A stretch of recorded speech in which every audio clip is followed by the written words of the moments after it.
अनंत टिप्या refresh व्हा.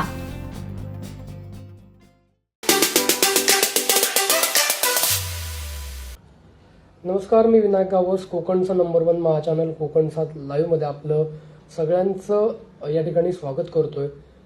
हिवाळी अधिवेशनाला सुरुवात झाली आणि विधान परिषदेमध्ये तळ कोकणातले सिंधुदुर्ग जिल्ह्यातले जे 2 प्रामुख्याने प्रश्न आहेत ते विधान परिषदेमध्ये उपस्थित झालेत. अतारांकित प्रश्न जे आहेत ते या ठिकाणी उपस्थित झालेले पाहायला मिळत आहेत आणि त्यामध्ये प्रामुख्याने आरोग्याचा प्रश्न हा विधान परिषदेमध्ये ज्या सदस्यांनी उपस्थित केलेला आरोग्य मंत्र्यांच्याकडे हा प्रश्न या ठिकाणी उपस्थित केलेले पाहायला मिळतात आणि त्याच्यामध्ये आरोग्य मंत्र्यांनी जे काही उत्तर दिलं त्याच्यावरनं सिंधुदुर्गचं आरोग्य ठीकठाक असल्याचा अजब दावा हा आरोग्य मंत्र्यांकडनं केल्याचं पाहायला मिळतं.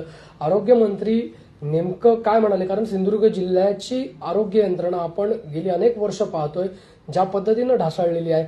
इथे डॉक्टर्स नाही आहेत, रिक्त पदं भरपूर आहेत. मागच्या वेळी सुद्धा अनेक गोष्टी स्पष्ट झाल्या होत्या. स्वतः डीन किंवा शल्यचिकित्सक वैद्यकीय अधीक्षकांनी सुद्धा वारंवार पाठपुरावा करून सुद्धा रिक्त पदं भरली गेली नाहीत. अशा पद्धतीचं जे विधान आहे किंवा जी काही वस्तुस्थिती आहे ती सांगितली होती आणि त्याला जबाबदार ते सुद्धा नव्हते. आणि इतकी आरोग्य यंत्रणा ही 3-13 वाजलेले असताना किंवा त्याची दैना झालेली असताना आरोग्यमंत्री मात्र अजब दावा करताना पाहायला मिळाले.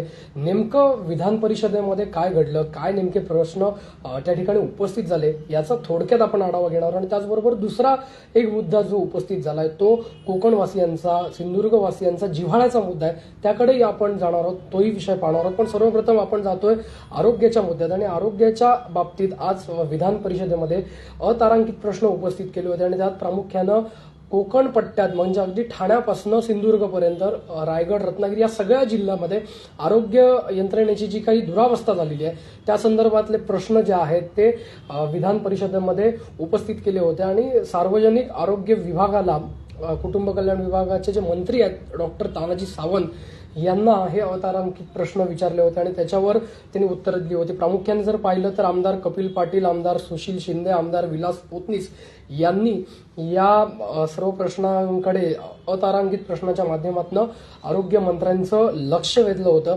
आणि त्यात प्रामुख्याने जिल्ह्यातल्या ज्या कोकण पट्ट्यातले हे जे काही जिल्हे आहेत किंवा कोकण पट्ट्यातल्या या जिल्ह्यामधले जे आरोग्याच्या समस्या आहेत त्याच्या बाबतीत त्यांनी आरोग्य मंत्र्यांचं लक्ष वेधलं होतं. आणि त्यात प्रामुख्याने प्रश्न आला तो शेतकऱ्यांना तसेच अन्य नागरिकांना सर्पदंशावरील उपचार वेळेवर न मिळाल्याने त्यांचे मृत्यू झाल्याचं निदर्शन आल्याचं तो अतारांकित प्रश्न आहे तो त्यांनी मांडला. आणि हे खरं आहे का असा सवाल आरोग्य मंत्र्यांना केला. आणि यावर उत्तर देताना आरोग्य मंत्री जे काय म्हणालेत ते मी तुम्हाला सांगतोय.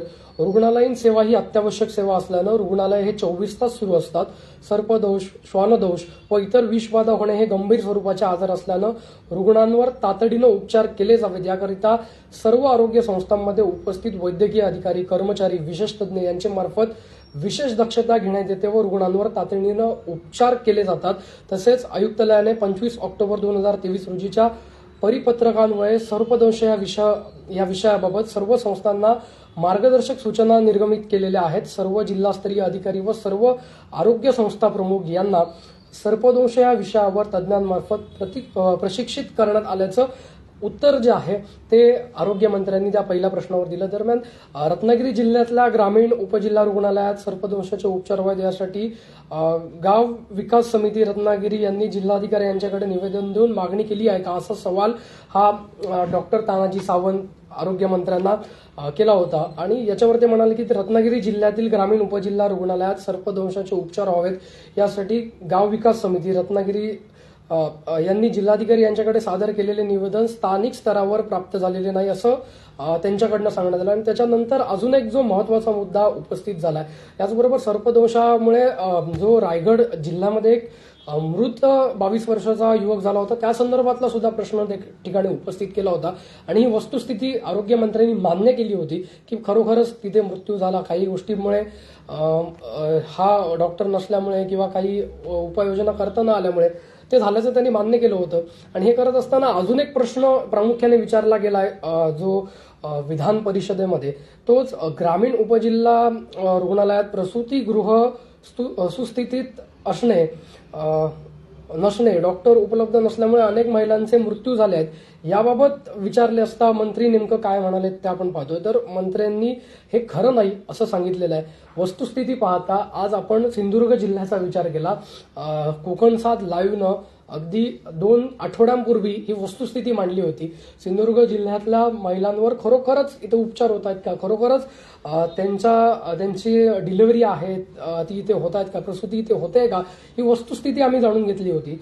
आपण पाहिलं तर ग्रामीण भागातल्या ज्या PHC आहेत किंवा तिथली ग्रामीण भागातली रुग्णालय आहेत त्याच्याकडनं तिथे तज्ज्ञ उपलब्ध नसल्यामुळं यांना जिल्हा रुग्णालयात रेफर केलं जातं आणि जिल्हा रुग्णालयात प्रसूती होते किंवा काही वेळा सिझरिंगचं प्रमाण इतकं वाढल्यामुळे जे लोक आहेत ते सुद्धा खासगी रुग्णालयाची वाट धरतात आणि हा खर्च काही परवडणारा नसतो. त्याच्यामुळे याच्याबद्दल आरोग्यमंत्री नेमकं काय म्हणालेत, खरोखरच हा प्रश्न उपस्थित झाल्यानंतर, कारण अनेक स्त्रियांचे किंवा नवजात बालकांचे उपचाराअभावी मृत्यू झाल्याच्या घटना सिंधुदुर्ग जिल्ह्यात घडलेल्या आहेत आणि ह्या ताज्या घटना आहेत. या कोणीही रचलेल्या किंवा सांगितलेल्या नाहीत, तर त्याच्या नोंदी सुद्धा सिंधुदुर्ग जिल्ह्यातल्या आरोग्य यंत्रणेकडे आपल्याला पाहायला मिळतील. त्याचे पुरावे आपल्याकडे आहेतच. पण या संदर्भात जेव्हा महिलांच्या मृत्यूबाबत किंवा या सर्व बाबतीत प्रश्न विचारला त्याच्यावेळी आरोग्यमंत्री म्हणाले की हे खरं नाहीये.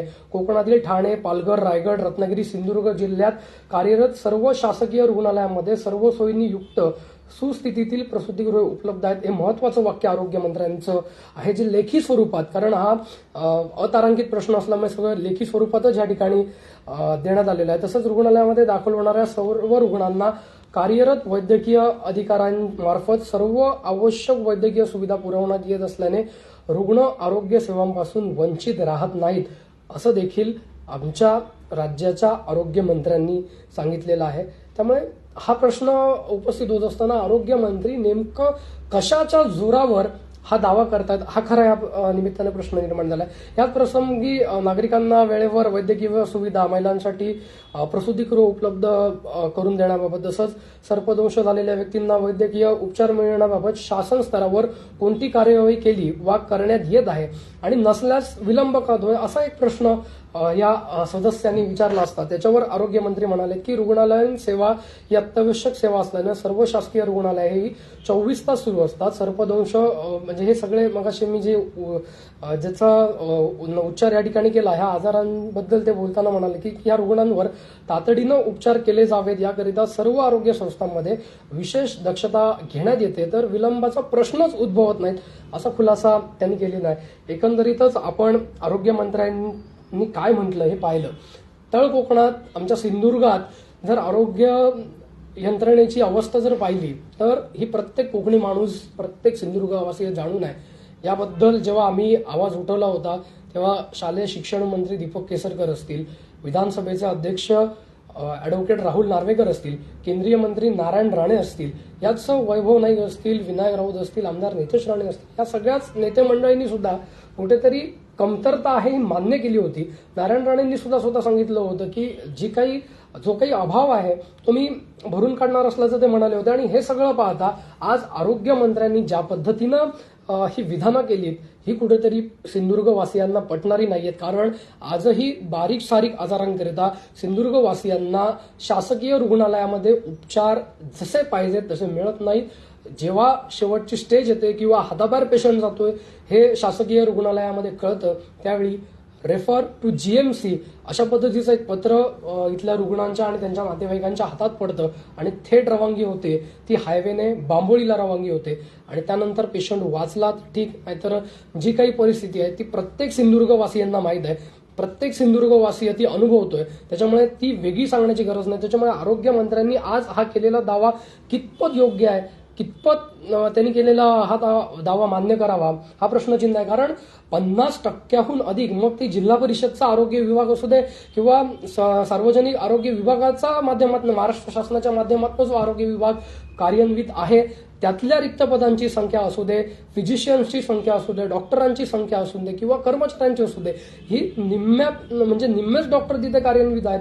निम्मेच लोक कार्यान्वित असताना हॉस्पिटलच्या माध्यमातून सुद्धा तिथल्या महत्वाच्या लोकांकडनं केलेला पाठपुरावा किंवा शासन स्तरावर केलेली त्यांनी मागणी ह्याचाही वारंवार त्यांनी स्पष्टीकरण केलंय, मात्र त्याकडे कुठलंही लक्ष देताना आपल्याला दिसलं नाही. इव्हन ज्या शासकीय वैद्यकीय महाविद्यालयाच्या डीननी स्वतः पत्रकार परिषदेच्या दरम्यान किंवा पत्रकारांच्या समोर जाहीर केलं होतं की तिथे स्त्रीरोग तज्ज्ञ नाही आहेत, त्याच्यामुळे काही क्रिटिकल ज्या काही केसेस असतील महिलांच्या बाबतीत त्याच्यावेळी त्यांना हे कोल्हापूर किंवा बांबोळीला पाठवावे लागतात. त्याच्यामुळे ह्या सगळ्या गोष्टी आहेत त्या आपल्याला पाहायला मिळतात. आणि सगळ्यात सिंधुदुर्ग जिल्ह्यातल्या 8ही तालुके, मग अगदी वैभववाडी, कणकवली, देवगड, कुडाळ, मालवण, सावंतवाडी, दोडामार्ग, वेंगुर्ला या सगळ्याच तालुक्यांमध्ये हीच परिस्थिती आहे आरोग्याच्या बाबतीत. तळ कोकणाचा हाच कायमचा प्रश्न राहिलेला असताना आरोग्यमंत्री नेमकं कशाच्या जोरावर आज बोलत होते हे समजलं नाही. एवढंच नाही ते मगाशी मी सगळ्या नेते मंडळींची नावं घेतली, त्याचप्रमाणे सिंधुदुर्ग जिल्ह्याचे पालकमंत्री आणि तातडीनं डीन सोबत बैठक घेत डीनना खडसावताना सुद्धा आपण सगळ्यांनी पाहिलंय किंवा ते व्हिडिओ सुद्धा आपल्याला पाहायला मिळतात. त्याच्यामुळे त्यांनी सुद्धा सांगितलं जी रिक्त पदं आहेत ती कंत्राटी पद्धतीनं तात्काळ भरा आणि जे होत नाही ते सांगण्यापेक्षा जे होणार आहे ते पहिली करा आणि आरोग्य सेवा चांगली द्या. गोव्यावर अवलंबून राहू नका. सिंधुदुर्गवासियांना चांगली सेवा देण्यासाठी प्रयत्न करा. अशा आणि जे काही जो पैसा लागेल, ज्या गोष्टी लागेल, ज्या सरकार म्हणून आम्ही पुरवत राहू अशा पद्धतीचं विधान किंवा अशा पद्धतीचं दिलासा जेव्हा पालकमंत्री देतात त्यावेळी निश्चितच सिंधुदुर्ग जिल्ह्याची आरोग्य यंत्रणा ही सक्षम नाहीये, ही कोलमडलेलीच आहे हे स्पष्ट होतं. आणि अशामध्ये आरोग्यमंत्री जर सांगत असतील की सर्वच शासकीय रुग्ण म्हणजे तळ कोकणाचा किंवा कोकणाच्याच संपूर्ण विषयाबद्दल आज ते बोलत असताना त्यात सिंधुदुर्ग जिल्हा सुद्धा आला. त्याच्यामुळे आरोग्यमंत्र्यांकडनं जेव्हा ते बोललं जातं की इथली प्रसूतिगृहे उपलब्ध आहे, सगळं काही सुरळीत आहे, चांगली सेवा इथे मिळते, हे आरोग्य मंत्री जे आहेत ते कशाच्या जोरावर सांगतायत हा नेमका प्रश्न या ठिकाणी उपस्थित होतोय. त्यामुळे आता सिंधुदुर्गवासियांना हा प्रश्न पडलाय, कारण आरोग्य यंत्रणा मृत्यूशय्येवर असताना आरोग्य मंत्री व्हेंटिलेटरवर अजून किती दिवस काढणार आहेत, किती दिवस कोकणवासियांच्या तोंडाला पानं पुसणार आहेत हा प्रश्न आता कोकणवासी विचारतात. कारण आज हा अतारांकित प्रश्न जेव्हा उपस्थित झाला त्याच्यावर जे तारेतोड उत्तर आमच्या आरोग्यमंत्र्यांनी दिलंय ते न पटणारच होतं. त्यामुळे आता तरी यावर आरोग्यमंत्र्यांनी विचार करावा. कारण नितेश राणे असतील, वैभव नाईक असतील यांनी हे सांगितलं होतं की ही परिस्थिती आम्ही विधानसभेत मांडणार आहोत. आता लक्ष आमचं कोकणवासियांचं लागलंय, सिंधुदुर्गवासियांचं लागलंय. ते तारांकित प्रश्न म्हणून हा प्रश्न उपस्थित कधी होतोय आणि त्यावेळी आमचे आरोग्यमंत्री काय त्याच्यावर उत्तर देतात. कारण स्वतः नितेश राणेंनी स्पष्ट केलं होतं जरी मी सत्तेत असलो, आमचं सरकार असलं तरी सिंधुदुर्गवासियांना किती दिवस तुम्ही आयसीयू मध्ये ठेवणार आहात हा प्रश्न आपण आरोग्यमंत्र्यांना विचारणार असल्याचं त्यांनी सांगितलं होतं. आणि नक्कीच त्या प्रश्नाकडे आणि त्या उत्तराकडे आणि त्यातून सिंधुदुर्गवासियांना दिलासा मिळण्याकडे आता तळ कोकणाचं लक्ष लागून राहिलेलं आहे. या हिवाळी अधिवेशनात आमचे इथले आमदार ज्यांच्या मतदारसंघामध्ये प्रामुख्यानं हा खूप मोठा प्रश्न निर्माण होतोय, कारण सावंतवाडीतलेच लोक गोव्यात जास्त जात आहेत. ते दीपक केसरकर असतील, कुडाळ मालवणचे आमदार वैभव नाईक असतील, कणकवली, देवगड, वैभववाडीचे आमदार नितेश राणे असतील, कशा पद्धतीनं तारांकित प्रश्न आरोग्याच्या प्रश्नावर उपस्थित करतात आणि सिंधुदुर्गच्या आरोग्य यंत्रणेला कशा पद्धतीनं सक्षम करण्यासाठी आरोग्य मंत्र्यांना बूस्टर डोस देतात हे पाहणं उत्सुकतेचं ठरणार आहे. याच बरोबर मी म्हटलं की 2 प्रश्न आज आपले आमचे दिवसभरातले सर्व अपडेट्स, ताज्या घडामोडी आणि थेट लाईव्ह पाहण्यासाठी सबस्क्राईब करा, लाईक करा कोकणचं नंबर 1 महा चॅनल कोकण 7 लाईव्हचं YouTube चॅनल.